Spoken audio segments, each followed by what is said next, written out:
evening everyone. Today after completion of Panchvidya Kashaya Kalpana, here I will try to make a chart that include the all aspect of Panchvidya Kashaya Kalpana. So in that chart first is the Kalpana.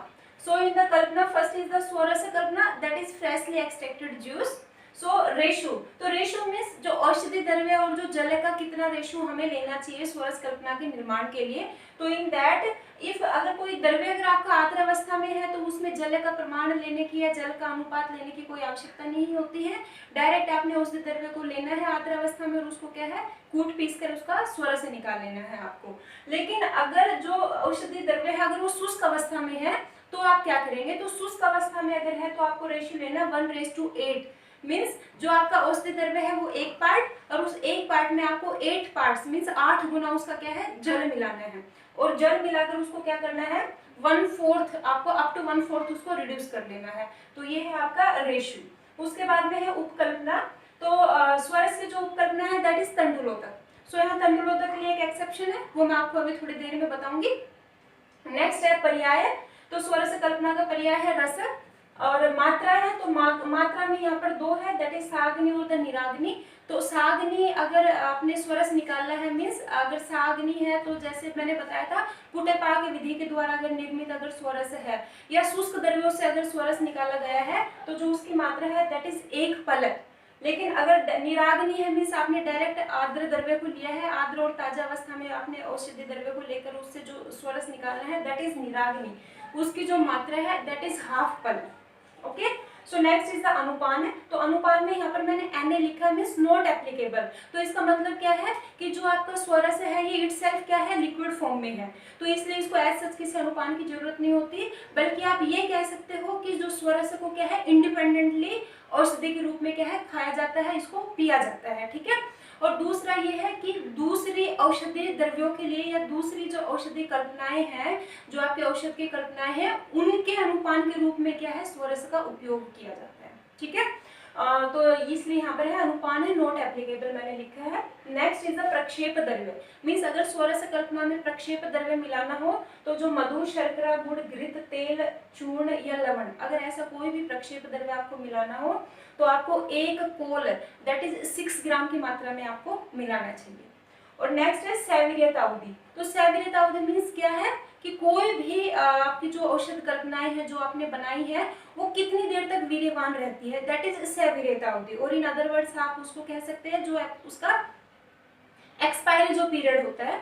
तो जो पंचविद्या कषाय कल्पना में जो सभी कल्पनाएं हैं जो 5 जो कल्पनाएं हैं उनका जो सैवीर्यता अवधि है दैट इज 1 प्रहर मीन्स 3 आवर्स। तो जो पंचविद्या कषाय कल्पनाएं होती है वो 3 घंटे तक क्या है फ्रेश अवस्था में होती है या ये कह सकते हो वीर्य युक्त होती है।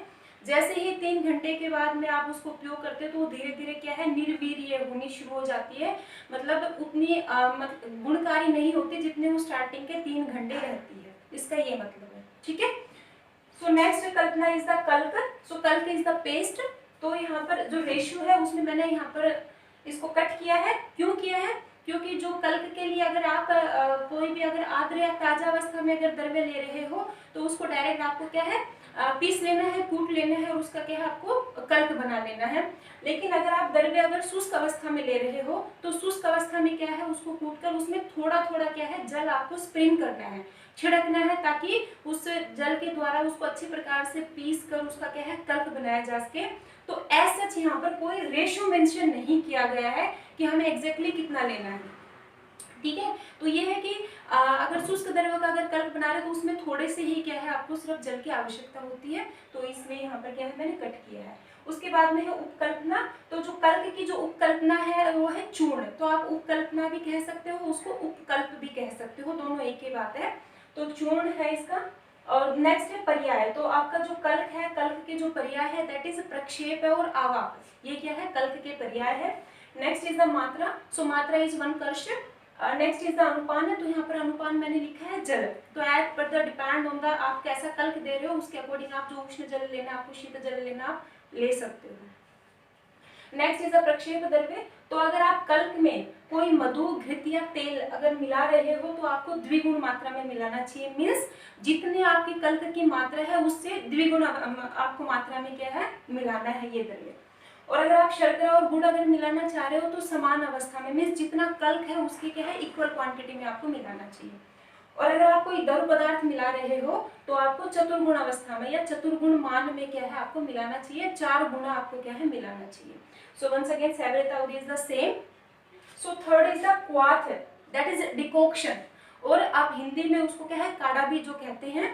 तो इसके निर्माण के लिए जो रेशो है औषधि द्रव्य का और जल का, तो सारंगधर संहिता में बताया, आचार्य सारंगधर ने सामान्य नियम बताया है 1:16, मीन्स एक पार्ट आपको औषधि द्रव्य लेना है और उसका 16 गुना आपको क्या है जल लेना है, और उसको अग्नि पर उबाल कर कितना रिड्यूस कर लेना है उसको, अप टू 1/8, मतलब उसका जो 8वां भाग है वो क्या है आपको शेष रखना है। ओके और जो अगर दूसरा, अगर आचार्य यादव जी त्रिकम जी की अगर ओपिनियन की बात करते हैं तो उन्होंने बताया है कि जो क्वाथ निर्माण के लिए जो जल की जो मात्रा है दैट डिपेंड्स ऑन द स्वभाव ऑफ द्रव्य, मीन्स जो द्रव्य है वो कैसा है।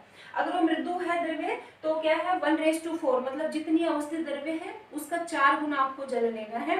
और अगर मध्यम अगर स्वभाव का द्रव्य है तो आपको 1:8 लेना है, मीन्स जितना अवस्थित द्रव्य है उसका 8 गुना आपको जल लेना है। और कठिन, अगर वो द्रव्य कठिन है तो आपको 1:16 का रेशियो आपको लेना है क्वाथ बनाने के लिए। तो इसमें आचार्य ने बताया है कि हम जनरली जो भी क्वाथ बनाते हैं वो मिश्र क्वाथ होता है, मीन्स 2 या 2 से अधिक जहाँ द्रव्य हम यूज करते हैं उसको मिश्र क्वाथ बोलते हैं। तो कोई द्रव्य मृदु होता है, कोई कठिन होता है, कोई मध्यम होता है।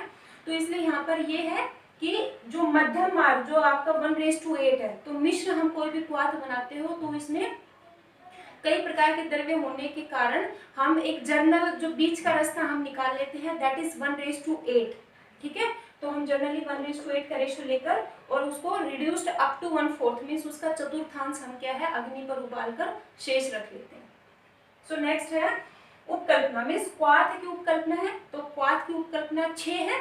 सो औषध सिद्ध पानी है, प्रमथ्य, उष्णोदक, लाक्षारस, क्षीरपाक एंड मांस रस। तो ये आपकी क्वाथ कल्पना की उपकल्पना है। सो नेक्स्ट इज द पर्याय। तो जो क्वाथ के जो पर्याय है दैट इज श्रित, निरीहु और कषाय, ये इसके पर्याय है। उसके बाद है मात्रा। तो जो क्वाथ की मात्रा है दैट इज 2 पल, so that is according to Acharya Sarangdhar, और 1 पल है that is according to Acharya Yadav ji, ठीक है। तो उसके बाद है नेक्स्ट अनुपान है। तो अनुपान के लिए मैंने वंस अगेन यहाँ पर एन लिखा है, मीन्स नॉट एप्लीकेबल। क्यों, जो आपका क्वाथ है वो भी क्या है लिक्विड अवस्था में है, तो ऐसा जिसको कोई फर्दर अनुपान के साथ लेने की जरूरत नहीं होती है। इसको क्या है इंडिपेंडेंटली औषधि के रूप में क्या है उपयोग किया जाता है। या वंस अगेन ये कहिए कि दूसरे जो औषधि द्रव्य है या जो दूसरी औषधि कल्पनाएं होती है उनके अनुपान के रूप में क्या है क्वाथ को उपयोग किया जाता है, ठीक है। और इसके अलावा अगर आपको किसी भी कल्पना का अगर और उपयोग देखना है तो वो आप पहले वीडियो रेफर कर सकते हैं। तो वहाँ पर क्या है हर कषाय कल्पना का मैंने उपयोग आपको बताया है। ओके नेक्स्ट है प्रक्षेप द्रव्य। तो अगर क्वाथ कल्पना में अगर शर्करा या मधु अगर मिलाना हो आपको तो वो क्या है दोष के अकॉर्डिंग आचार्यों ने बताया है कि अगर वातज दोष के लिए अगर आप शर्करा मिला रहे हो तो आपको 1/4 मिलानी चाहिए। अगर पित्तज के लिए मिला रहे हो तो 1/8, और अगर कफज दोषों के लिए अगर शर्करा मिला रहे हो तो 1/16 आपको क्या है मिलानी चाहिए। और अगर आप मधु मिला रहे हो तो उसको क्या है ट्विस्ट कर देना है, मीन्स अगर वातज रोग है और अगर मधु मिला रहे हो तो 1/16 पार्ट आपको मिलाना चाहिए। और पित्तज रोग में 1/8 है और आपका कफ में क्या है 1/4 पार्ट आपको क्या है मिलाना चाहिए, ठीक है। और इसके अलावा अगर कोई त्रिकटु, शिलाजीत, हींग, क्षार, लवण, जीरक, अगर ऐसा कोई भी द्रव्य अगर आप प्रक्षेप के तौर पर मिला रहे हो तो आपको 1 क्षाण दैट इज 3 ग्राम की मात्रा में मिलाना चाहिए, ठीक है। और उसके अलावा अगर आप दुग्ध, घृत, तेल, गुड़, मूत्र या कोई अगर अन्य अगर द्रव पदार्थ मिला रहे हो तो आपको 1 कर्ष दैट इज 12 ग्राम की मात्रा में आपको मिलाना चाहिए। So once again sewerage of the will be same. Okay जो फोर्थ है दैट इज हिम, हिम और द कोल्ड इन्फ्यूजन। तो जो हिमा में कल्पना के लिए जो द्रव्यों का जो जल का जो रेशियो दैट इज 1:6, मीन्स आप जितना औषधि द्रव्य ले रहे हो उससे 6 गुना आपको क्या है जल लेना है। कैसा जल, शीतल जल, ठीक है, ठंडा जल आपको लेना है इसके लिए। और जो उपकल्पना है वो है मंथ कल्पना, पानक कल्पना और उदक कल्पना। तो यहाँ पर मैंने अभी जो बताया था तंडुलोदक के लिए जो एक यहाँ पर एक्सेप्शन है वो क्या है कि जो तंडुलोदक इज नथिंग बट उदक कल्पना ओनली, ठीक है। तो उदक कल्पना के एग्जाम्पल के तौर पर भी हम तंडुलोदक की ही स्टडी करते हैं। तो ये है इसकी कल्पना। लेकिन आचार्य शारंगधर ने जो तंडुलोदक है वो स्वरस कल्पना के अंतर्गत बताया है, लेकिन जो उसमें हम उपयोग करते हैं वो क्या है, शीत जल उपयोग करते हैं, इसीलिए उसको हिम कल्पना के अंतर्गत भी रखा गया है। तो ये दोनों भी ओपिनियन है कि जो आपका तंडुलोदक है वो स्वरस कल्पना के अंतर्गत भी है और आपका वो उदक कल्पना के अंतर्गत भी आता है, जो हिम कल्पना की क्या है, उपकल्पना है। ठीक है। सो इसकी मात्रा है दैट इज 2 पलक। सो अनुपान है दैट इज नॉट एप्लीकेबल। क्यों? क्योंकि आपका जो हिम कल्पना है that is also in the liquid form, liquid अवस्था में होता है वो। ठीक है। और जो प्रक्षेप द्रव्य है that is same as the kwatha है, मीन्स जो क्वाथ में जो आपने प्रक्षेप द्रव्य मिला है वो सेम आपको हिम कल्पना में मिलाना है। एंड सेवेरेट अवधि is also same. So next है दैट इज फांट और हॉट इन्फ्यूजन। ठीक है। सो हॉट इन्फ्यूजन है, उसमें आपका जो औषध और जो जल का जो मान है, जो अनुपात है दैट इज 1:4, मीन्स आप जितनी औषधि द्रव्य ले रहे हो उसका 4 गुना आपको क्या है, जल लेना है।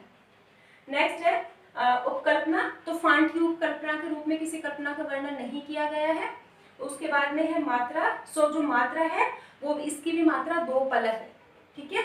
अनुपान इज द Na एंड जो प्रक्षेप द्रव्य है वो भी क्या है, सेम एज द क्वाथ कल्पना। ओके। और जो सेमिरेत अवधि है दैट इज ऑल्सो सेम 1 प्रहर। सो ये आपका क्या है, पंचविध कषाय कल्पना के एक मैंने फ्लो चार्ट बनाने की कोशिश की है, तो इसमें आप क्या है इसका स्क्रीनशॉट ले सकते हो। तो with this your total aspect of पंचविध कषाय कल्पना has been completed. Okay, thank you. Okay students, I hope you have taken screenshot of last chart. So here again I have make another chart that include the विभिन्न औषध कल्पनाएं। Means जो औषध कल्पनाएं हैं वो टोटल कितनी होती है, कौन कौन से आचार्यों ने कितनी बताई है।